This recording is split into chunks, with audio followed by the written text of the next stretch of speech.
edition of the Contractor's Secret Weapon weekly podcast with your hosts, Dave Negri. This program is dedicated to helping contractors, remodelers, painters, roofers, roof cleaners, and business owners in the construction industry gain an unfair advantage over the competition. This program supplies you with information that the competition doesn't even know exists. This session brought to you by ContractorsSecretWeapon.com.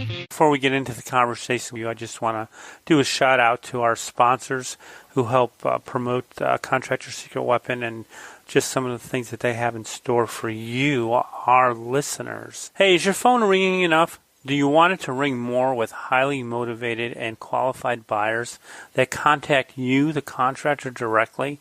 No more waiting for the phone to ring. Just answer that phone. Best Home Services leads are dedicated to making your phone ring with motivated buyers that call you directly. There's no obligation to talk with them. Just go to ContractorSecretWeapon.com/money.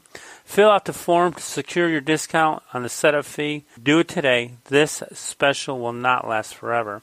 Check them out at ContractorSecretWeapon.com/money.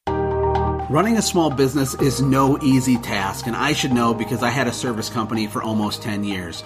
I am the founder of a software called Radius Bomb, and it's unbelievable. And for all the listeners of Contractor's Secret Weapon, we have a special offer for you to check out. If you want to send hyper-targeted, laser-focused, super personalized postcards to your exact prospects using a map while sitting in your underwear, then go to ContractorSecretWeapon.com/Radius Bomb, and we'll give you your first 100 postcards for free. Just go to ContractorSecretWeapon.com/Radius Bomb.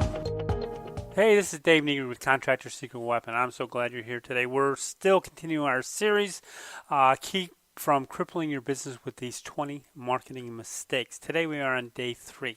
So why am I doing these series on these marketing mistakes? I don't want you to make the same mistakes I did. These are painful mistakes that I've gone through in my past 26, 27 years, and I want you to have a better start, a better and a good finish, a good ending to your business. So mistake number 4, not taking massive action.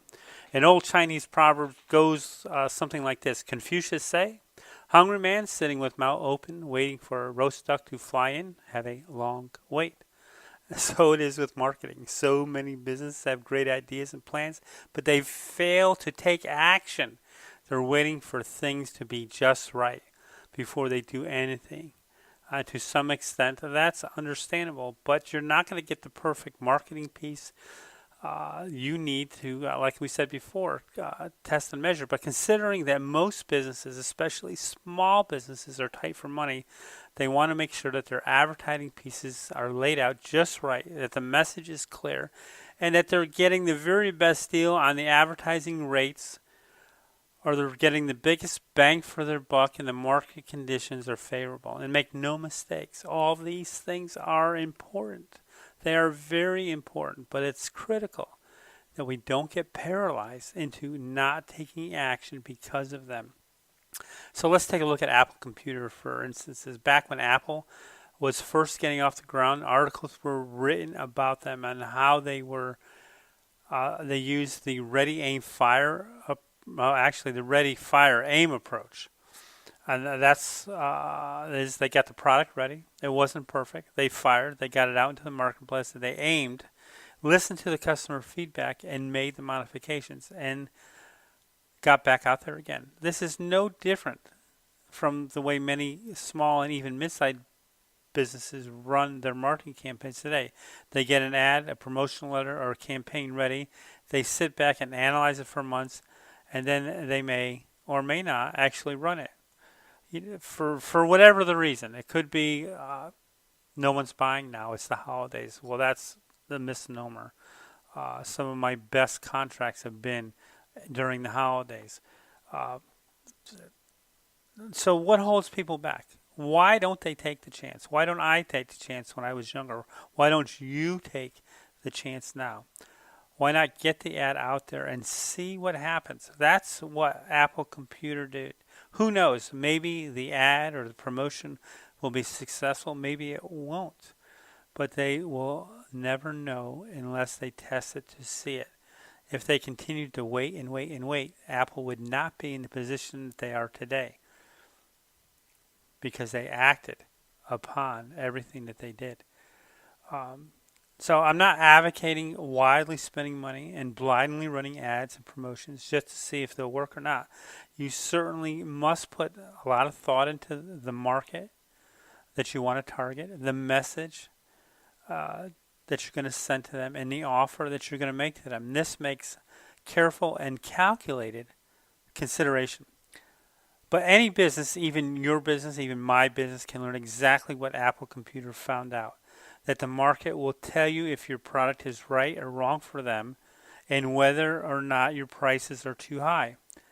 And they'll tell you exactly what you need to do to make it saleable to them. Not only that, as a bonus, they'll tell exactly how much to charge for it. Isn't that amazing? So how do they do that, you ask? It's simple. When you run an ad or promotion, if a lot of people respond to it, take you up on your offer, it obviously worked. If the response was too great, it means that your offer was way too good and your prices were probably too low. On the other hand, if you get no or very few responses, then something is wrong. Either your marketing went to the wrong target, the message you're sending is not clear, and the offer that you have made isn't attractive enough for them to justify parting with their money. The price could be too high.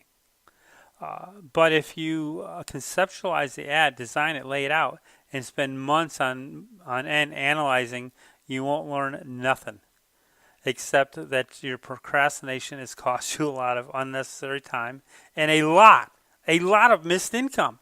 Better to get the ad out in the marketplace and find out if it works or if it needs improvement. Don't second guess it. Let your market evaluate it for you and tell you what corrections that need to be made. But do it carefully. Testing, as we discussed earlier. Once you find out what works, take massive action. Roll your ad or mailing campaign out and let it bring to you the profits you've worked so hard to earn. Okay, number 5, marketing mistake number 5, using institutional or image advertising. Okay, what is advertising? It's simply a process of letting others know about your product or service. Institutional or image advertising is a type of advertising that most companies, large and small, use most often. Not really good, not really bad.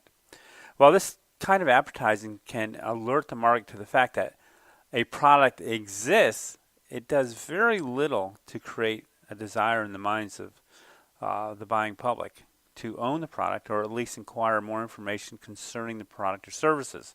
So it's sort of like image advertising. Well, what is that? It's sort of like Coke. You know what Coke is? They show you the bottle, people want it, you think they're going to drink it.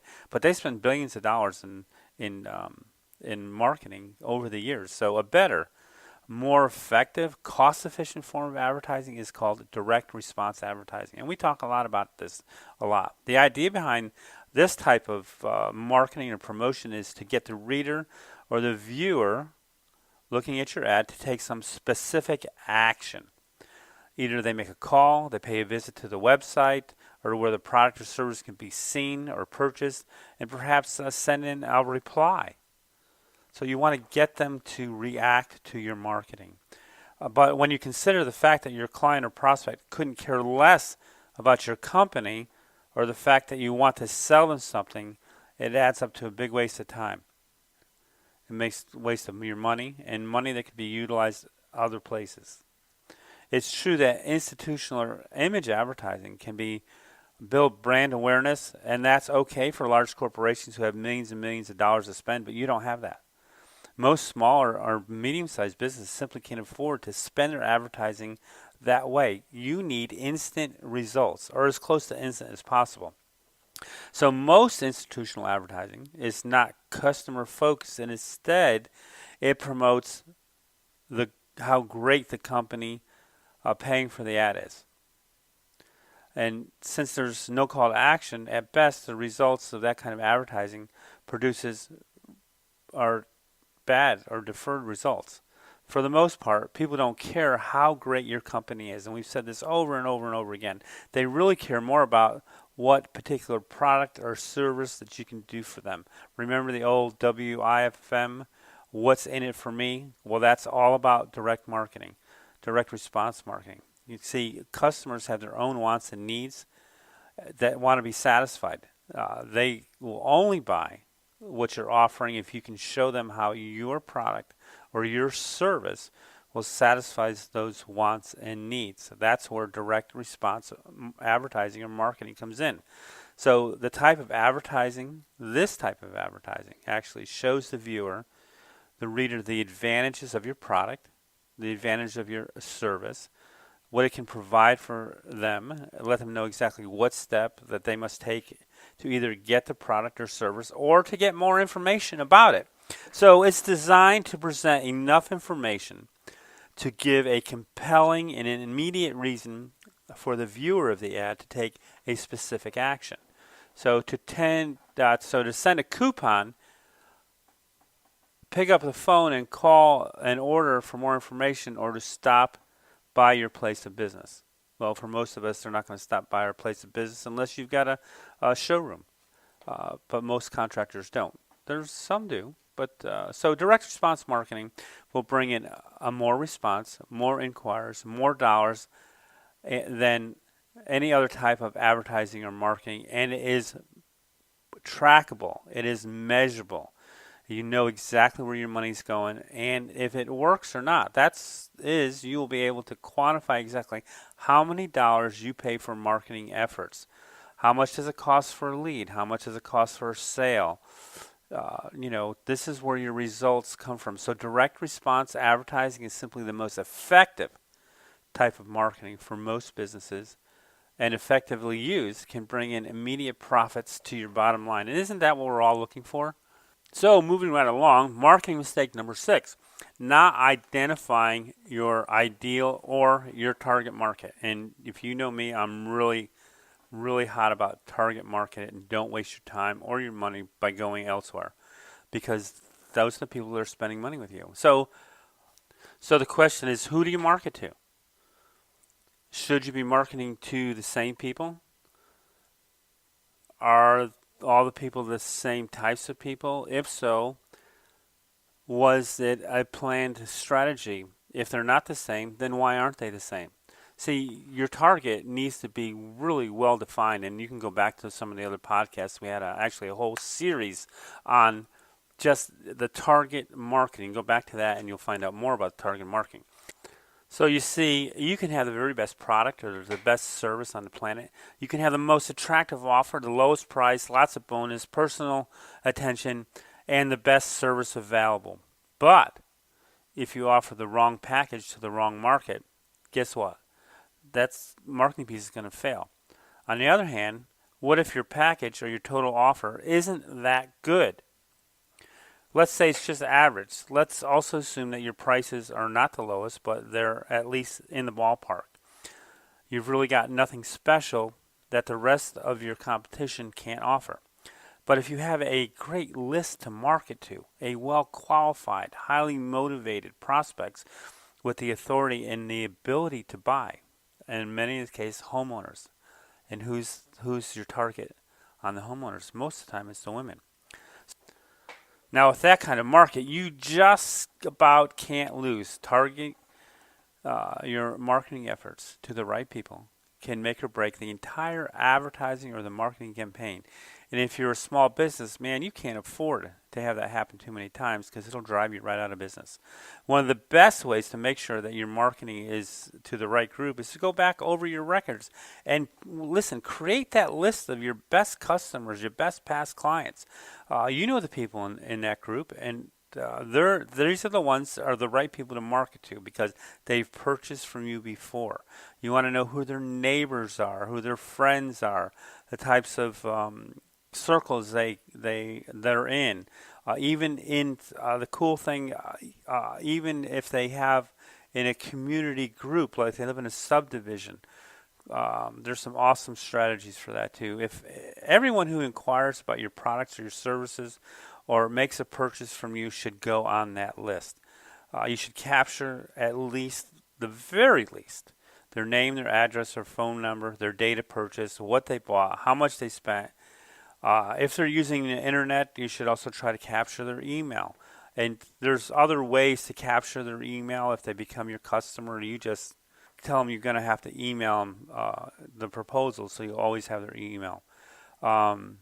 So the cool thing about all this information, and I'm sure you've heard it before from many other people in different industries, there's money in the list. So you can run promotions, you can keep in touch with them on a regular basis, like with a newsletter or something like that. Remember, all things being equal, people would rather do business with people or businesses they know, they like, and they trust. So another thing you can do is send out a customer questionnaire. When I think we're going to put that in this program for you later on, and when we give you the free report when it becomes available. Because now here's the cool thing: send it to them by mail with a self-addressed stamped envelope. You'll get more that way. And then there's other email techniques that you can use. If you have their email and they have a Gmail, then you can send them the link to your, Google Pages, reviews and stuff like that. But the questionnaire is great to send in the mail because it just lets you know the service you did, what they expected, and now it becomes a testimonial letter for you that you can keep in your packet and send it out with your proposals. So, this is pretty cool, and there's tons of things you can do with it. So really the cool thing about having your list and marketing to your list on a regular basis is that you have no competition. By advertising and promoting to your own customer list by direct mail, no one knows what you're doing but the recipients. Your competition doesn't know. It's sort of like stealth marketing at its best. And that makes you more professional, and it makes you the go-to guy because you are continually keeping in touch with them. Yes, it's more work, but the rewards are well worth the work, especially if you put it into an automated process. So, marketing mistake number 7, here we go. Here it is, not using headlines. Think about how you read a daily newspaper or how you do news feed on the internet. If you're like most people, you read it by using a headline search. You scan, you pursue, and you go through what you're looking at and reading only the headlines. And if one of them happens to catch your interest, you may read the accompanying article. So what is that doing? The sole purpose of a headline is to catch the reader's interest and create a desire for them to read further. That's why they call headlines, and that's why they're printed in large, bold type, so they grab your attention. So the best place to see good headlines is in a newspaper, or like the Inquirer in one of those papers. They have awesome headlines because they write those headlines so they'll grab your attention so you'll read the article. The worst place, a lot of marketing material, yellow pages. I mean, look at some of the full-page ads under the heading of insurance in the yellow pages. This will tell you what not to do. See if any of these headlines compel you to read further or want to find out more. Here's a few headlines that I found in the insurance section, and I'm just going to use the yellow pages for an example here because it's the easiest. Automobile insurance. Really? I'm in the automobile section of the book. I would hope you sold auto insurance. Western Pacific Agency. So who cares? What benefit is that to me? Sorry, but the name of your company doesn't excite me or make me want to read further. So your headline is not your company business name. Better things to do than shop for insurance? Well, answer, of course I do, and that's why I've got better things to do than answer that dumb question or read your insulting ad any further. Insurance shop. What's the benefit to me? Insurance computer quotes. So what? Any one of the number of companies listed can do the same thing. Why should I call or read any further? See, none of these are great headlines. They don't compel me to go any further. They don't compel me to check out the service any farther. And, so that sort of sucks. So the example isn't only limited to insurance companies either. Look in your category of your business in all the marketing pieces. Go to the yellow pages and look under the headlines. See if they don't make the same mistakes. Go into pull up painting and Google and see what it says. Painting company. We do painting. We've been in business for 25 years. Who cares?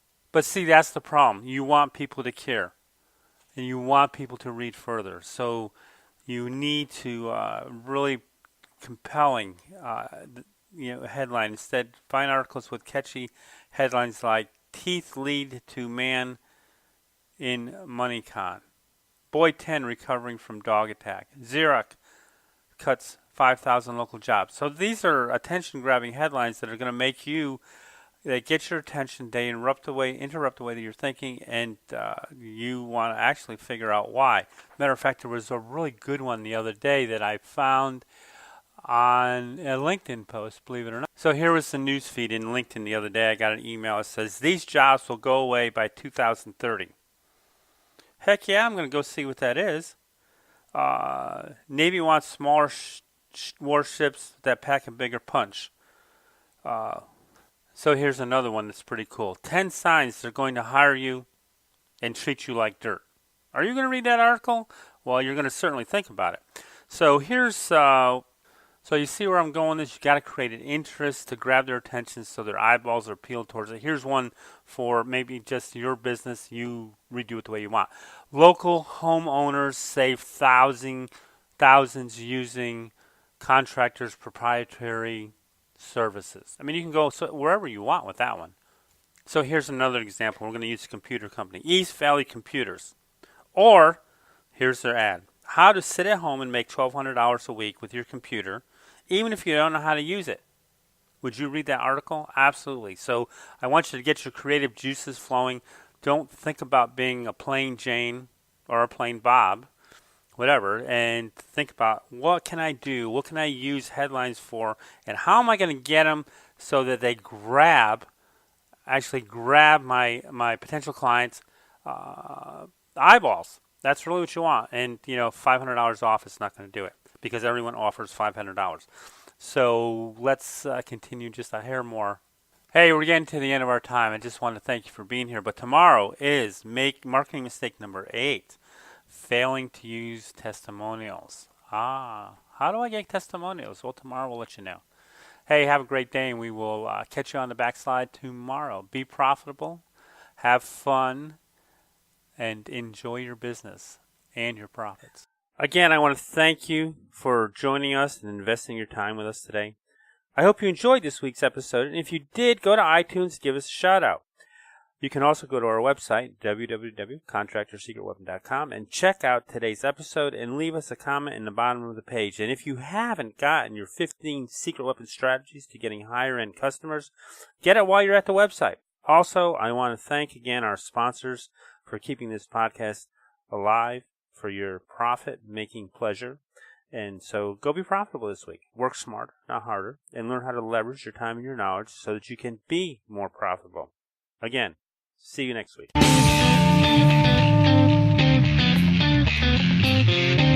Thanks for joining us for another weekly episode of the Contractor's Secret Weapon podcast with Dave Negri. We would love to hear your comments about this episode, so visit us online at www.contractorsecretweapon.com and let us hear your thoughts. If you were listening via iTunes, please leave us a positive review. The more positive reviews we receive, the more other contractors will benefit from this show.